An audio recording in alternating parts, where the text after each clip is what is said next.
Now what we have here is available in China and Japan, and I want to show you something quickly what I want you to get to the Japanese people if you can possibly do this.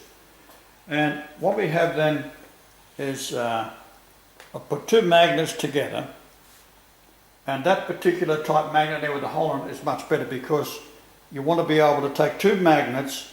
Now this one I've marked it as a North Pole. The reason for that is we're in Australia, but if you're in Japan it'll be the same thing. The North Pole faces the South Pole, so it's being drawn towards the North Pole. So if I was to turn that around, it'll flick back the other way. All right? Now what you want to do is have a North Pole on both sides. So you would buy these.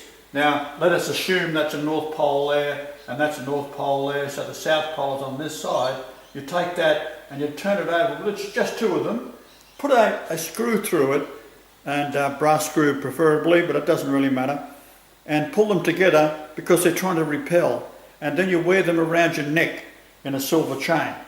Now the idea is that what this lady is talking about is the plutonium and these dreadful atoms that are flying around all over the world now, they are a positive charge. So if you've got them on, and what the problem is when you breathe them in. So if you have them around your neck and there's any particles that are floating in the air, they will be repelled away from you. So you'll be a walking shield. So I suggest you do that, and you can put them in your pocket, you can put them in your bed, you can put them in your shoes and socks and so forth, and your underwear, and that'll make a lot of difference to what's actually happening to you. So I'll leave it there, and then I'll come back with another video for tomorrow, and I'll show you some very, very interesting things concerning the stars, what's going on out there at the very moment of the Fukushima detonation. I want you all to listen very carefully, and please go and look at our YouTube uploads, and I want to show you something that may alleviate some of the suffering in Japan and of course North America and Europe. This is Alfred Weber and Lorraine Murray. She's a expert and has been blowing the whistle on for a very long time, and it's only an angelic protection that they haven't killed her for what she's been doing. So I'll play that and listen to it very carefully. Yes, welcome back. I'm Alfred Lambermont Weber, and we have the extraordinary privilege today to be with our guest independent scientist, Lorraine Murray, who's coming to us from Berkeley, California. Welcome, Lorraine. Thank you. How are you today? Yes, good. Good. As I understand it, in this landmark last article that you have just published on Fukushima, but going back and it surveyed the entire genesis of the nuclear industry and weapons industry, you and your colleague Lawrence Batis have made a discovery based on the Wigner effect and what's occurring at Fukushima. And could you summarize that for us? Because it's very important as to what the Fukushima plant has now become. Yes. I'm going to read the quote from Mr. Batis. He is an engineer, former military, Navy. So he understands the situation at Fukushima like no one I know, except for you and me.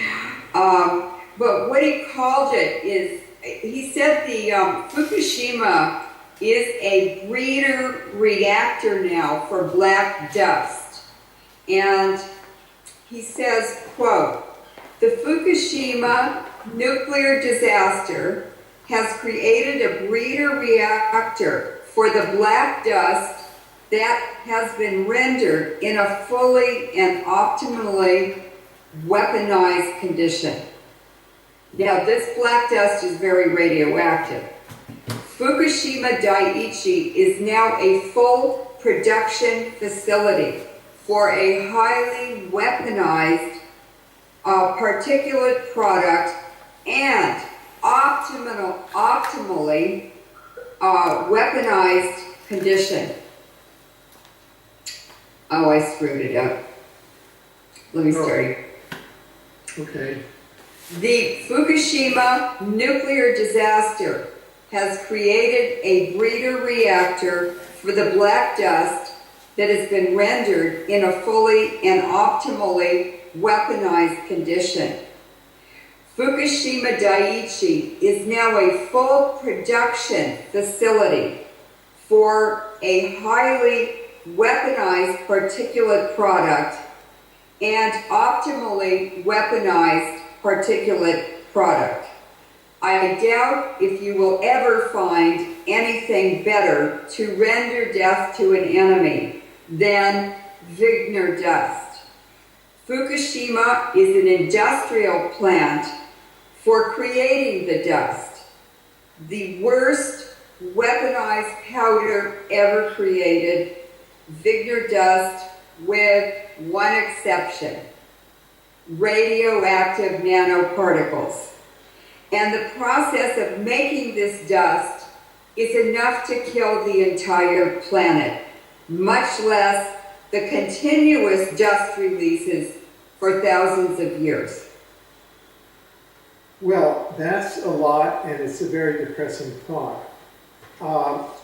Could you, and it's a very condensed statement with a lot of technical terms, and it's very heavy. So let's back off and let's go through it. What is this Wigner dust?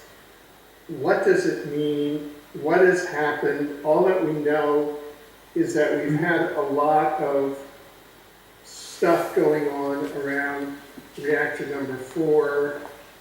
There's a lot of conflicting information in the media. Yes, it is ready. Yes, it is doing damage. No, it's safe. Yes, it is. No, it's safe. It's impossible to get any reliable information in the mainstream media. Impossible.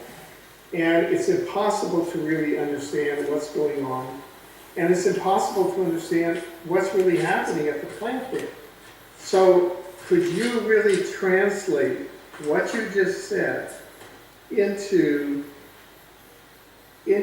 what myself and just a normal person in the street could understand? What I'm going to do is go back and go over the physical state of Fukushima now.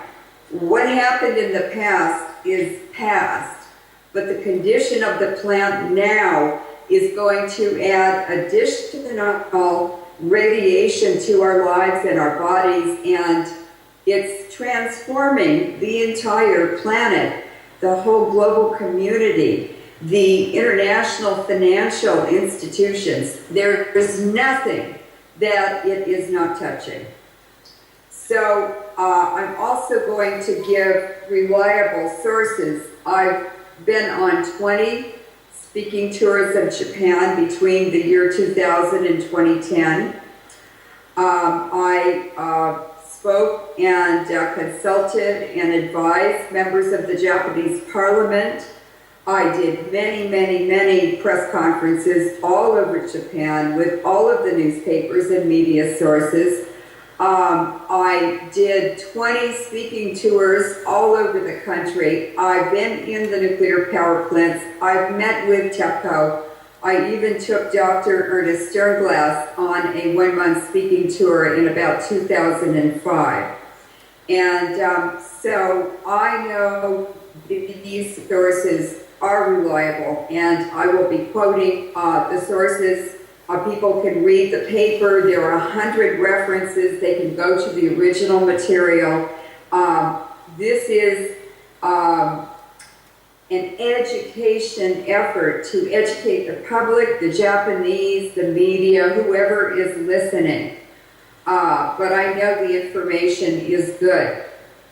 Now, Prime Minister Nato Kan was the Prime Minister of Japan, and he was in a budget meeting in the Diet, that's the Japanese parliament, when the earthquake happened at 2:46 p.m. Japan time in the afternoon. And there are images of him in the meeting. Everybody's walking back and forth as the earthquake's shaking all the chandeliers and everything. And he has been extremely honest in speaking out about what happened, and who would know better than he does? He was there and he was in charge of the country. And what he stated was that all of the reactors, 1 through 4, had melted down by 7 p.m. after that earthquake. They went into meltdown immediately after the earthquake because all of the power lines were cut off. There was no outside electrical power coming into the plant, and none of the backup systems were able to function properly or even to get them started because the Stuxnet virus had sabotaged the whole control system of the Fukushima plant. Now, reactors 5 and 6 were also damaged, and apparently at least one of them had fuel in it, but they usually say that nothing happened to them. That's not true. The meltdown started within 15 minutes after the earthquake happened, and these reactors were already and had to be meltdown before the tsunami even hit the plant at 3:29. 3:30 p.m. At 3:29, a radiation detector about a mile from reactor 1 was reporting radiation contamination leaks from the power plant. So that means that the reactor fuel was melted and probably fissioning. Yoichi Shimatsu, who was an editor of the Japan Times Weekly, has written a lot about it. And he wrote that Reactor 4, and that article is in my reference list also, so people can go and read it, and I recommend that they do. But he said Reactor 4 was loaded with a special MOX fuel. This is a new formula with highly enriched plutonium. It was hotter than the MOX fuel in Reactor 3. And guess what? Guess who was there that morning? It was a Mossad security group from Dimona in Israel and General Electric, and they're the ones who put the MOX fuel in the Stuxnet in the Fukushima operating system and reactors secretly in September of 2010. So here they are on the morning of the disaster, March 11th, 2011, back in the Fukushima plant, and they were upgrading a shroud that covers part of the reactor. And there was no reason to upgrade it unless they were putting a different, much hotter fuel in it. It wasn't an old shroud, and there was no justification for doing that except the fuel had been changed to a much hotter fuel. There were 202 MOX fuel rods in the spent fuel pool near the reactor, and what Yoichi Shimatsu also reported is that the military came in a few days later in a helicopter and removed a U.S. nuclear weapons military toy from the pool where the MOX fuel rods were stored, And there were also MOX fuel rods that were on the ground beside the reactor. They'd been putting them in, and everybody ran away when the earthquake and tsunami happened. Now, that military toy that the Japanese military removed was from Amarillo, Texas. That's all U.S. nuclear weapons facilities. This meltdown and disaster was actually modeled for the Department of Energy in about 1984, and it's called the Browns Ferry Simulated Meltdown for DOE and General Electric. The title is Station Blackout at Browns Ferry Unit 1, and exactly the same reactors were at Browns Ferry that were at Fukushima. And there's GE involved in all of this in the Department of Energy, of course. So the simulation, actually I used it after the disaster to track and monitor and predict what would happen at Fukushima, and it was absolutely right on. It was correct. It told when the corium would burn through the floorboard of the reactor. Everything was just as they had predicted. And actually, a year later, TEPCO finally came out with a PowerPoint that confirmed exactly what the Browns Ferry report predicted and what I had been saying.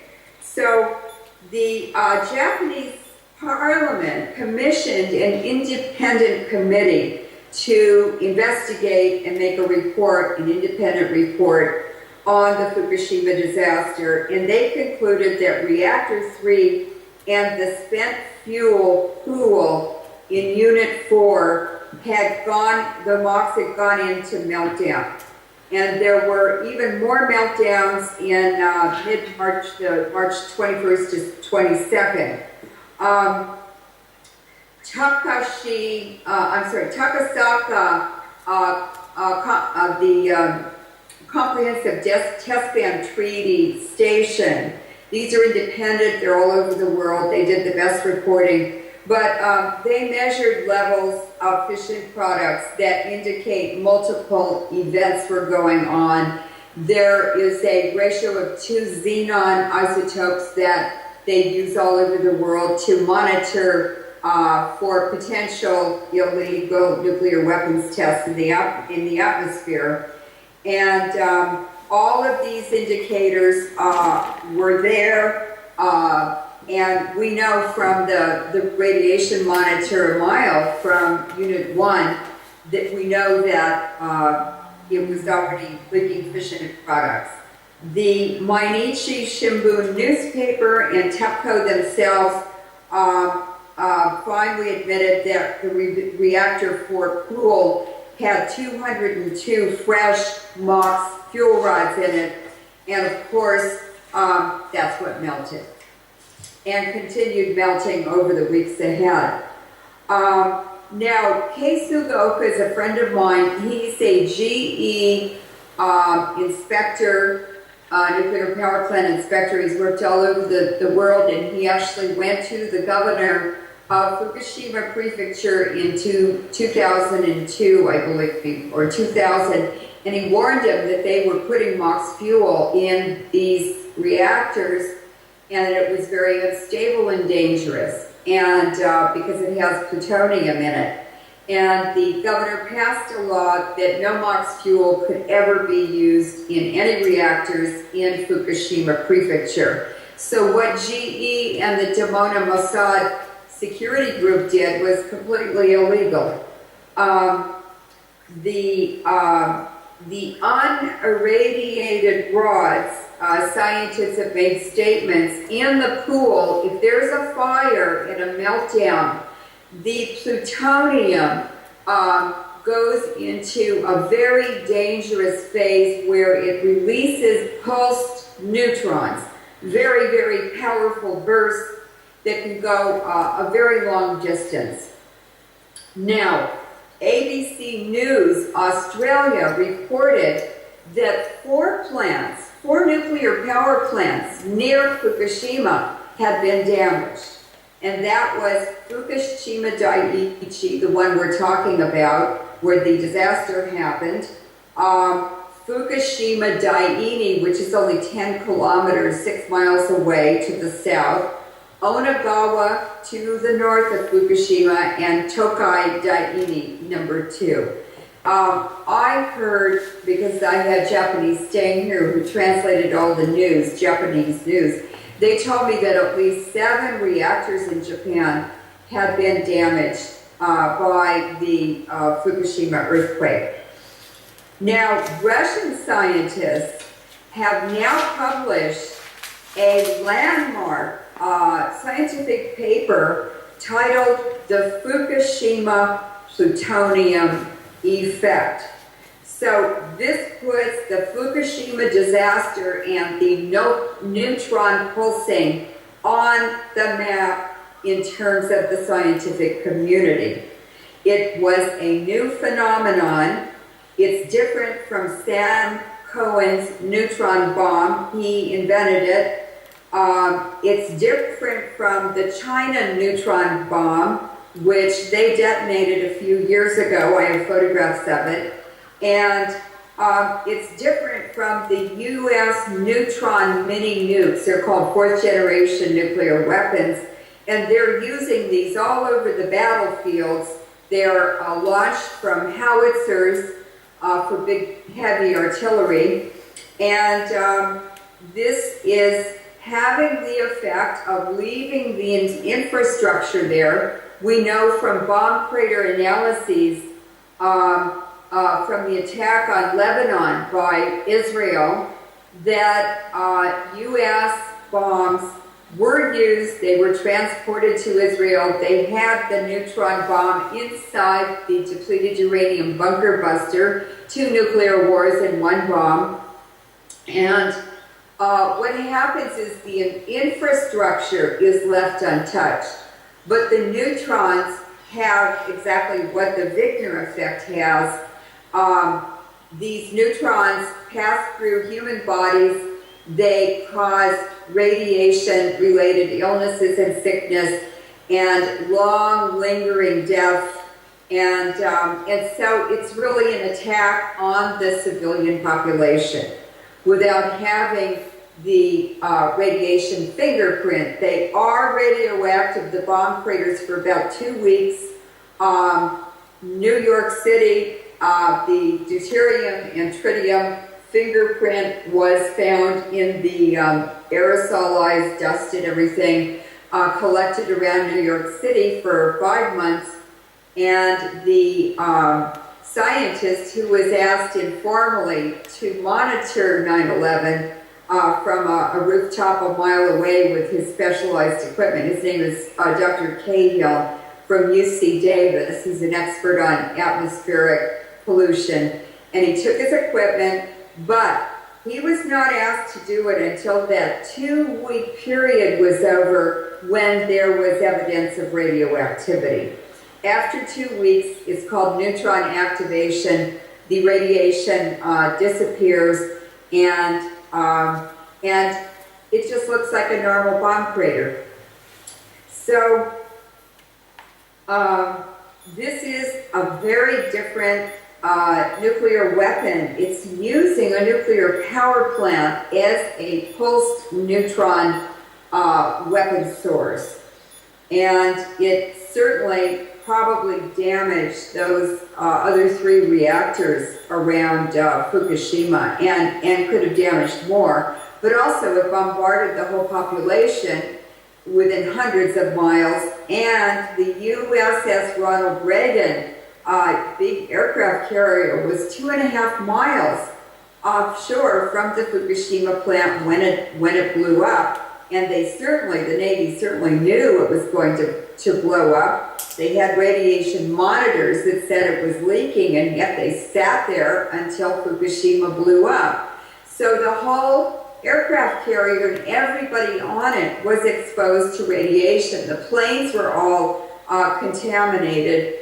And So it was taken back to the U.S. and out of commission. Oh, the whole crew is sick and dying, and it's just a disaster. But last week, in the last couple of weeks, that would be late May or early June, the news reported that the USS Ronald Reagan had been recommissioned. There's no way to decontaminate it. So they put it back on the high seas, and I don't know what they're going to use it for, but any troublemakers in the Navy could end up being assigned to that ship, and that would be a real good way to get rid of them, radiation illness. So on March 14th, the MOX fuel melted, it was burning up, and there was a blow up. That was in Unit 3 that launched all those thousands of fuel rods into the sky. Pieces are all over Japan, and particulates are all over the world. From that one explosion, the hydrogen explosions were nothing. That was white smoke. It didn't release burn fuel rods into nano-sized particles all over the atmosphere and into the ocean. So the hydrogen explosions were minimal compared to reactor 3 and the spent fuel pool in building 4 burning. Now, that was reported in The Guardian. They had a videotape of that explosion. All of the videotapes of that explosion in the U.S. have been photoshopped, and the telltale bright orange heat, it was so hot in the reactor building right before it blew up that you could see the orange heat through the walls of the building. It looked like a candle that had been burning for a while. It was very, very hot, thousands of degrees centigrade. In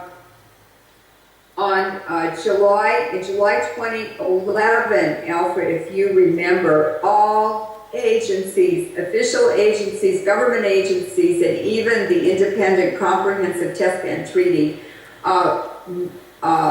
laboratories and facilities stopped reporting any information about the radiation, the contaminants they were identifying, the isotopes, or the amounts.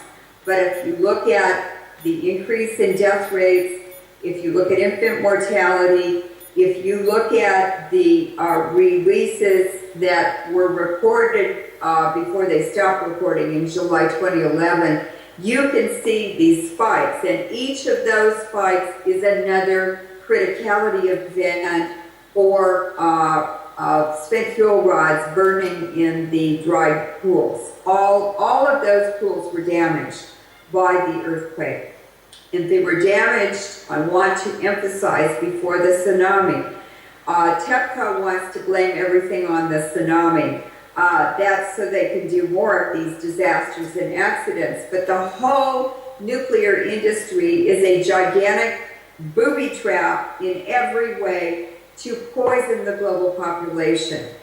And for instance, the backup diesel generators that were the emergency backup, they had batteries too, they were wired for 12-volt electricity, and they had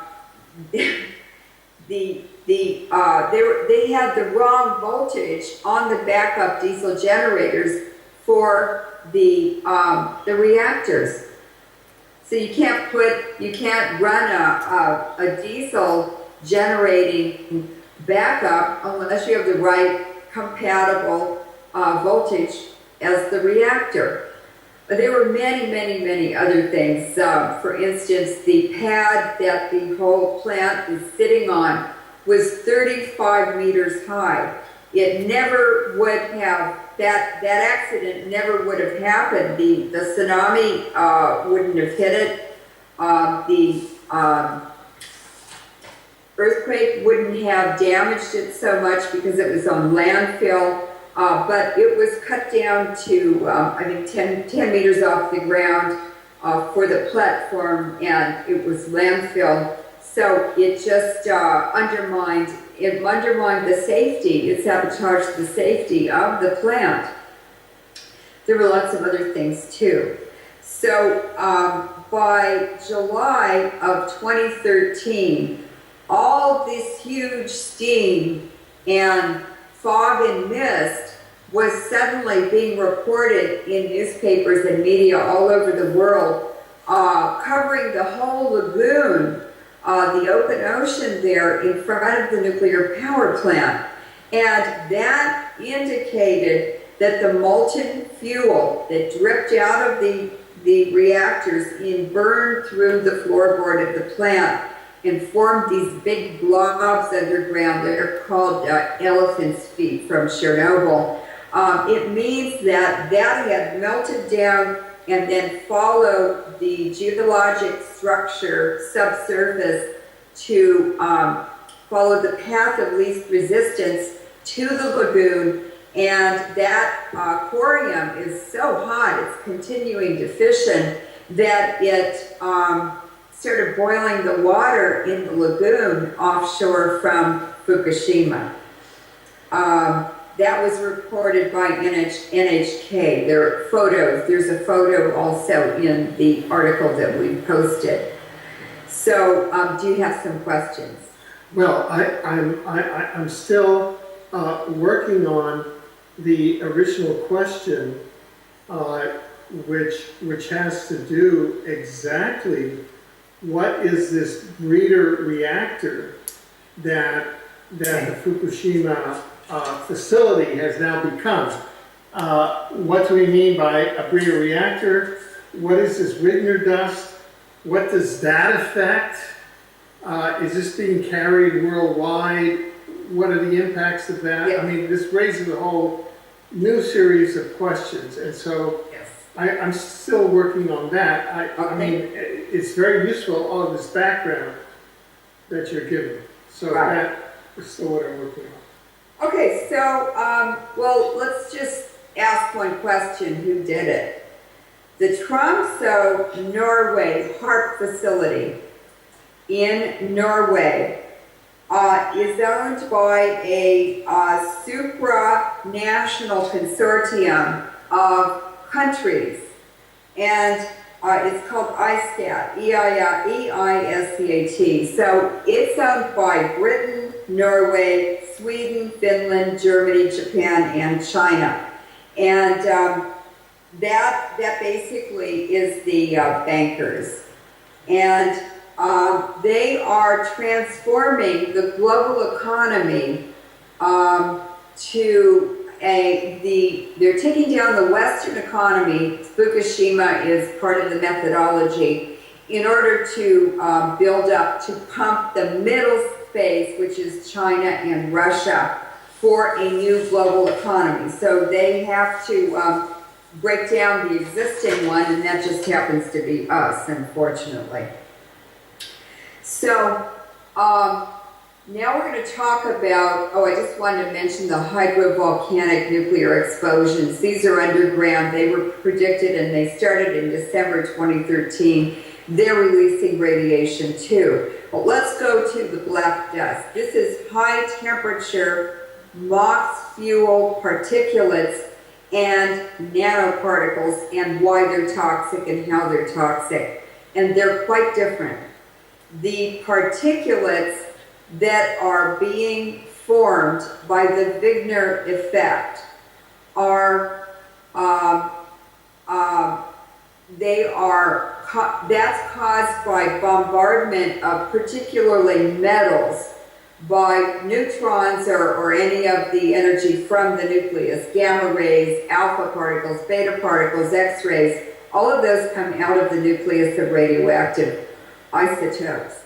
And what they're doing is poking holes and making dislocations in the crystalline matrix, the atomic matrix of the metals and all other materials too, by the way, including humans. And it's, this was first reported at Chernobyl when the scientists went down after 10 or 15 years into the basement to look at the elephant feet, and they saw this coating of dust, and every time they went back, the dust was thicker. Well, that is from the disintegration of the surface atoms of for instance, metal, and it just turns it to dust as it eats down through the metal, weakening the metal and brittling it. And this has a very serious implication now, because it means the entire infrastructure of the Fukushima power plant, of Japan, of airplanes, of the entire infrastructure of the planet now is being bombarded daily, nightly, 24 hours a day with Fukushima radiation. And it's breaking down the global infrastructure and the global population, all living things.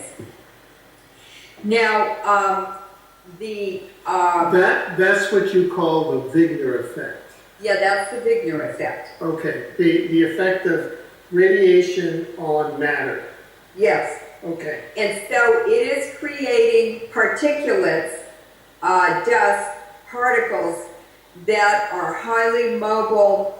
They're very, very radioactive, and they're full of for instance, the fuel rods. There are pieces of them flying all over everywhere. They flew everywhere, all over Japan. Well, they are disintegrating too, and that's releasing particulates that a lot of them have plutonium and uranium in them. That goes into people's lungs.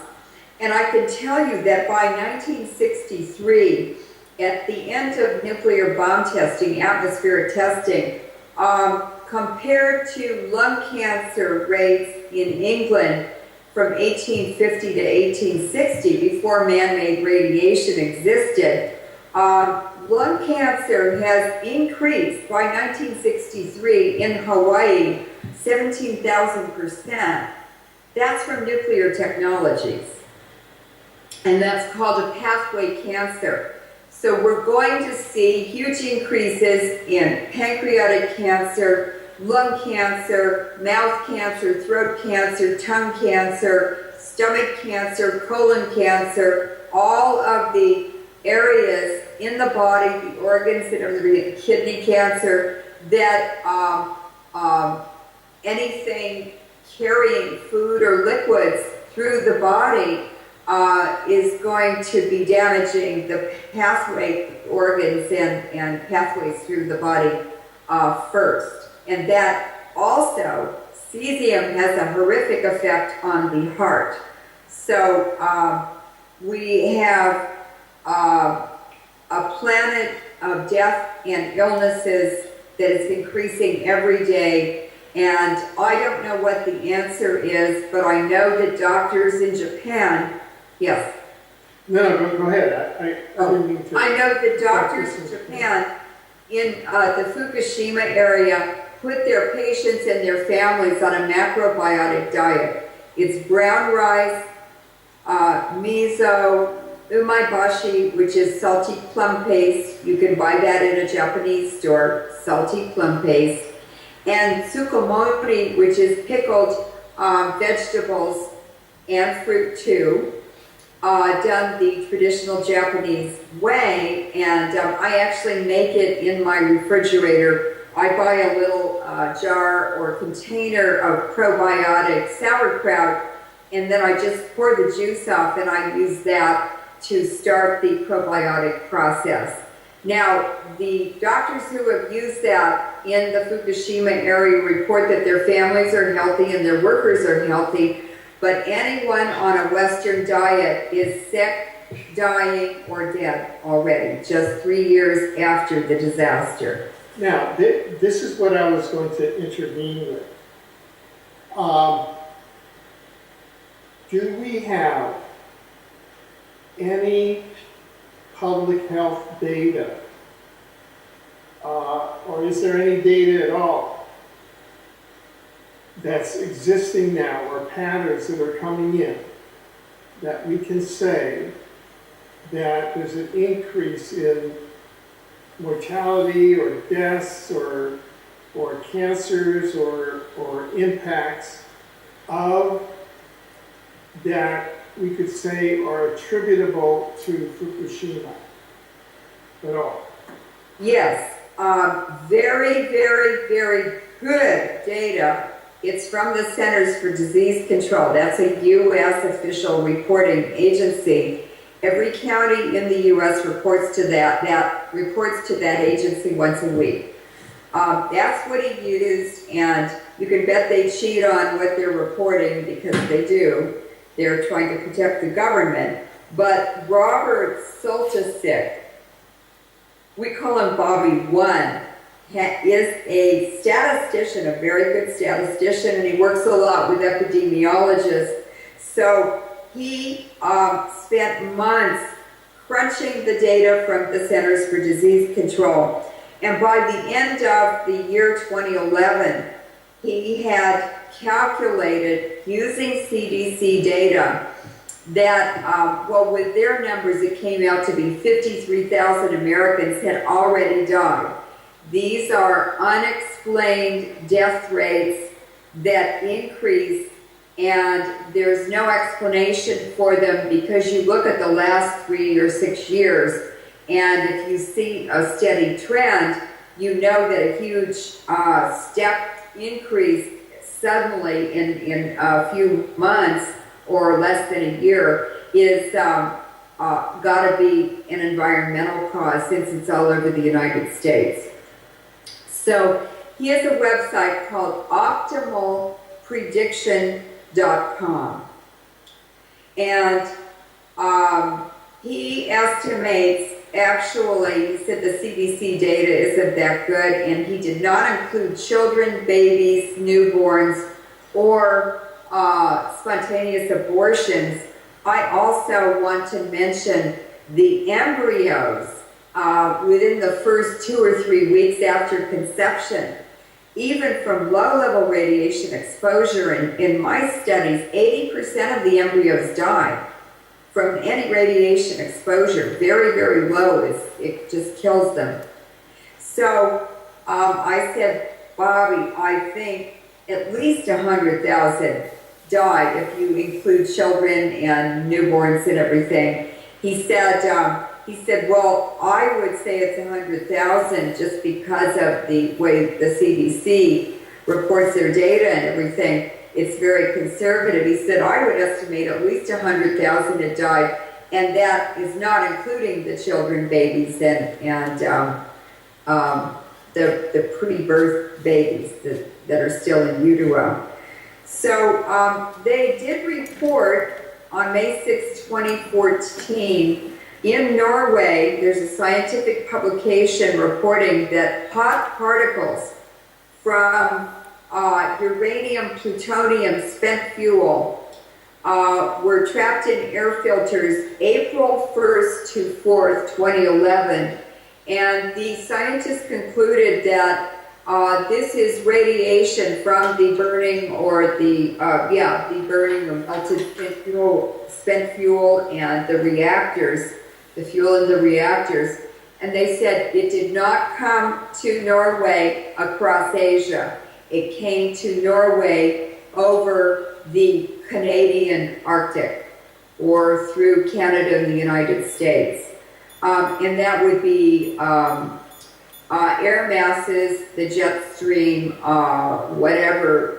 A lot of the air moves from west to east because of the earth spinning and so forth and so on. So yes, we do have data on the death rates. When you look at the regions he analyzed, it illustrates what I always say: the radiation levels that people are being exposed to locally depend on weather and geography.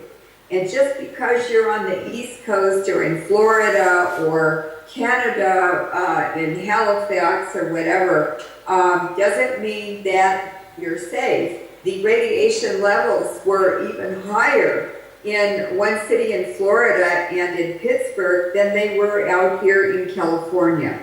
So it depends on the geography and the weather. How much rainout and snow also is very efficient at removing radioactive particles from air masses.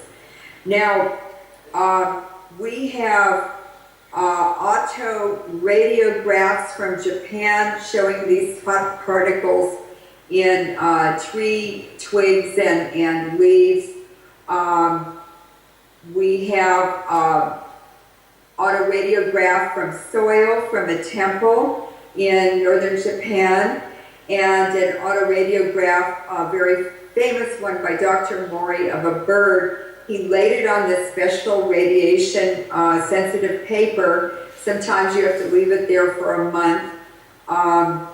And you could see that most of these hot particles were on the flight feathers on the wings and in the stomach and gut of the bird, because the food it ate was contaminated as well as the water.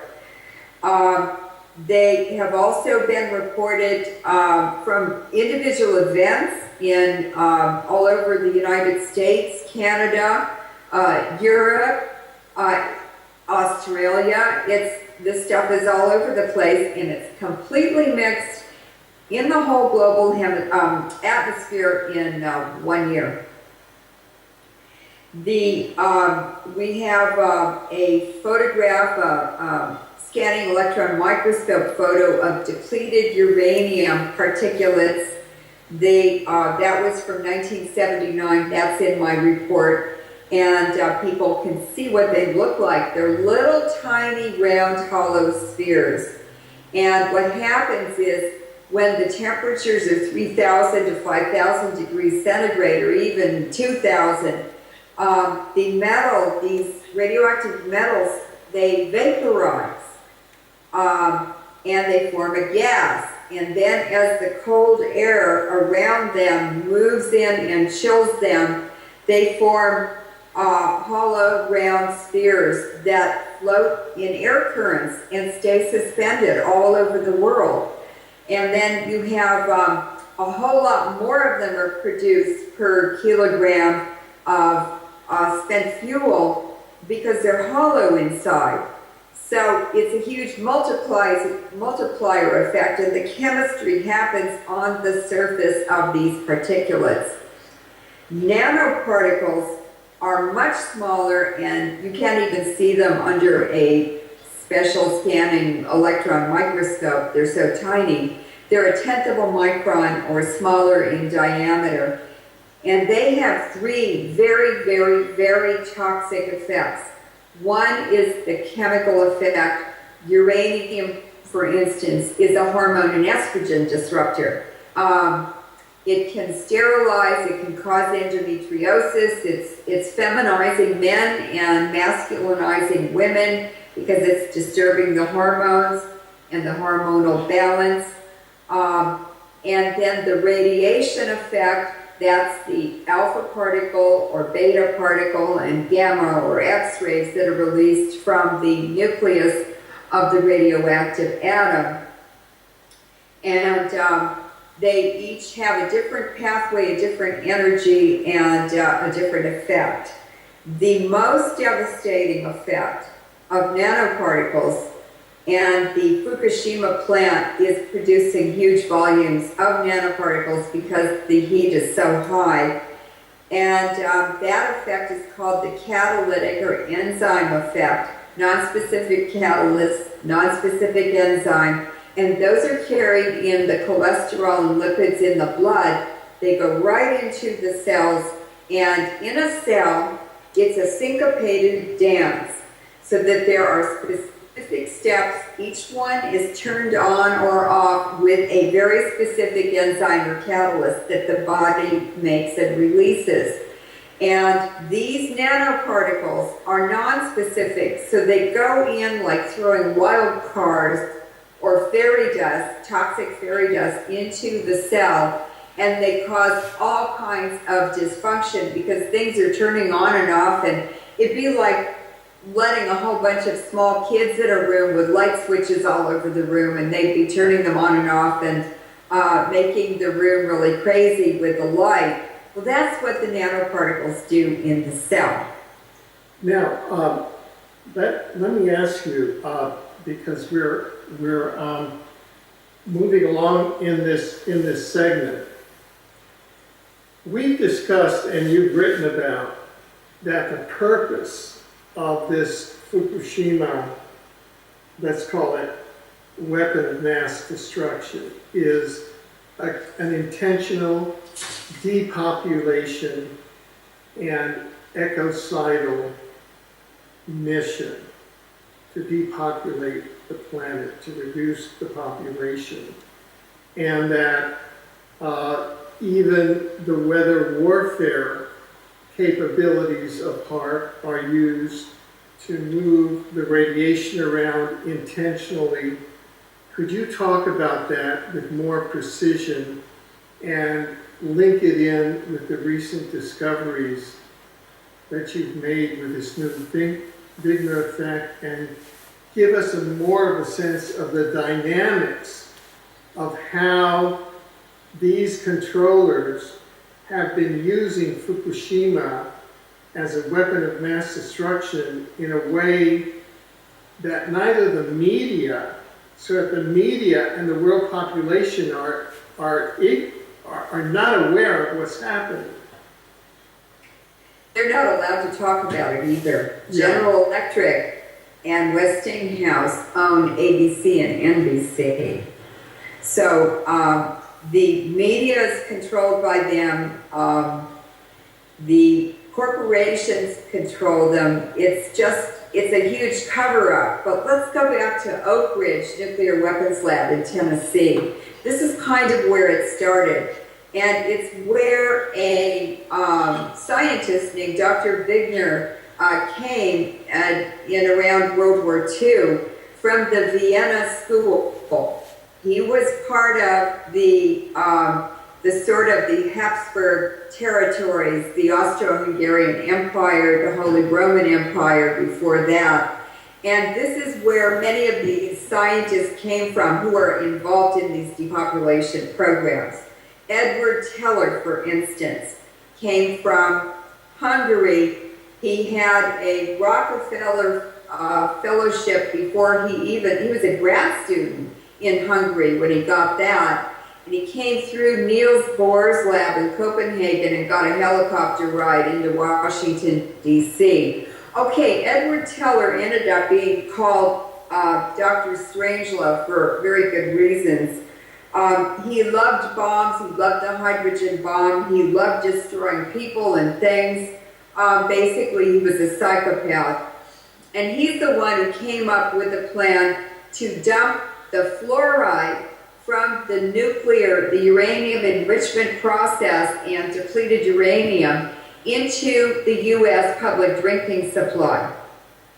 Now, people believe that his philosophy was that dilution is the solution to pollution. But in fact, when you put him together with Wigner, who studied the biological and the other effects of radiation on metals, which is to turn everything into dust, break the bonds of the molecules and so forth. He was at Oak Ridge, and he had a number of Viennese or Austrian scientists who were always also sent there in World War II as refugees. And one of them, after he'd worked at Oak Ridge in the radiation field, he was hired as CEO of Monsanto. So the Monsanto food modification, genetic modification, is sandwiched in and carefully interacts with the radiation effects that Wigner described and the fluoride and other chemicals that they're putting in drinking water now. That Teller was the father of that program. So that's pretty much most of these depopulation eugenics programs, even going back to the 1500s, came out of the Habsburg Empire, the Austro-Hungarian Empire. So, so there are those three interacting. It's a ternary weapon system where 1 + 1 + 1 on their own, they're not so bad, or they have modest effects.